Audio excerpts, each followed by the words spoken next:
नमस्कार दोस्तों, मैं डॉक्टर विपिन झा इंग्लैंड से बोल रहा हूँ। आज मैंने टीवी पे देखा कि जो एएमआईएम के जो नेता हैं असदुद्दीन ओवैसी जी, वो बिहार में पूरी जोर शोर से चुनाव लड़ने की घोषणा कर रहे हैं। तो ये मुझे आश्चर्य नहीं लगा। अब आप देखिएगा कि टीवी पे जब तक बिहार चुनाव होगा, जो ओवैसी साहब का कुछ ना कुछ बयान जो है टीवी पे दिखाते रहेंगे। और उसका मकसद ये होता है कि जो ओवैसी साहब हैं ओबियसली एक मुस्लिम नेता हैं, तो बीजेपी का एक गेम होता है कि मुसलमान का वोट किसी एक पार्टी को ना जाए तो उसको तोड़ दें किसी मुस्लिम बड़े नेता के नाम पे। और जब वो मुस्लिम नेता भड़काऊ बयान देता है या अल्पसंख्यकों की हित की बात करता है, तो ये जाके फिर हिंदू वोटर को बोलते हैं कि देखो मुसलमान एकजुट होने की बात कर रहे हैं, तुम भी एकजुट हो जाओ।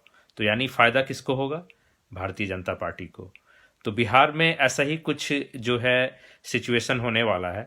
और मुझे याद आ गई आज़ादी से पहले की बात कि जब कांग्रेस पार्टी जो है गांधी जी के नेतृत्व में, नेहरू जी के नेतृत्व में आज़ादी की लड़ाई लड़ रही थी, तो अंग्रेज़ों को एक खतरा महसूस हुआ।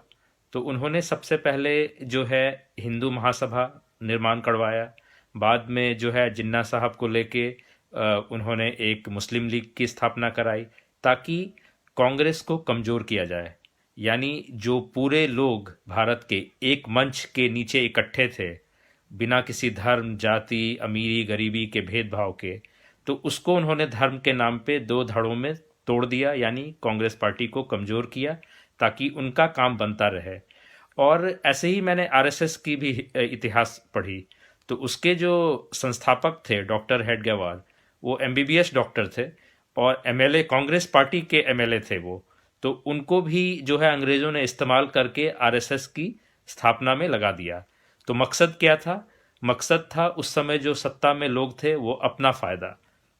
तो अभी भी जो है ऐसा ही चल रहा है कि ये जो भारतीय जनता पार्टी की पार्टी है, चाहे वो देश में उनकी सरकार हो या बिहार में गठबंधन की सरकार हो, तो इनका मकसद सिर्फ ये होता है कि पावर में कैसे बना रहा जाए।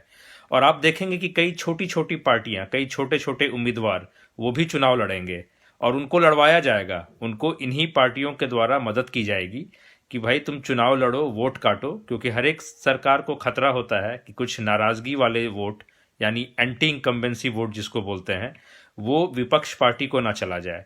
तो वो ऐसे ऐसे जो हो कुकुरमुत्ते टाइप के जो है नेता खड़े करते हैं, जिनको पैसे दे के चुनाव लड़वाया जाए ताकि वो वोट काटें।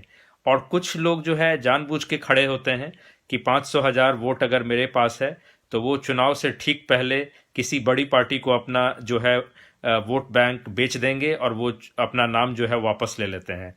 तो बिहार के वोटरों को इन सब चीज़ों से सजग रहने की ज़रूरत है कि आप जो है जो वोट करें बहुत ही सावधानी पूर्वक करें। और हमें जो ये शक्ति है जो जनता को लूटने का काम कर रही है, ये जो उद्योगपतियों को अमीर से अमीर बनाने का काम कर रही है, इस सरकार को हराना है। और विकल्प की चिंता मत कीजिएगा, विकल्प आपको दिख जाएगा। तो नीतीश जी नहीं तो कौन, मोदी जी नहीं तो कौन, ये सब आप भटकाव वाले मुद्दे से हटिए। विकल्प हमेशा होता है।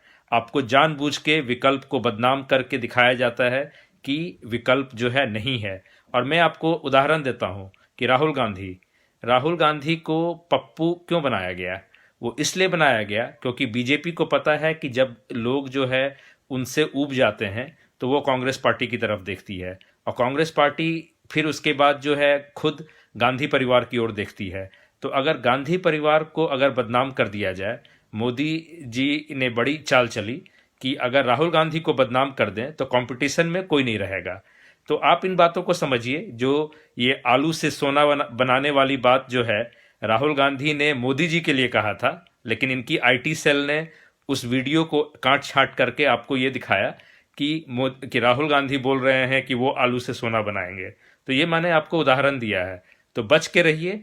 ये जो है विघटनकारी शक्ति हैं, देश को डुबाने पे लगे हैं, आम आदमी को कमज़ोर करने पे लगे हैं, उद्योग धंधाओं को बेचने पे लगे हैं।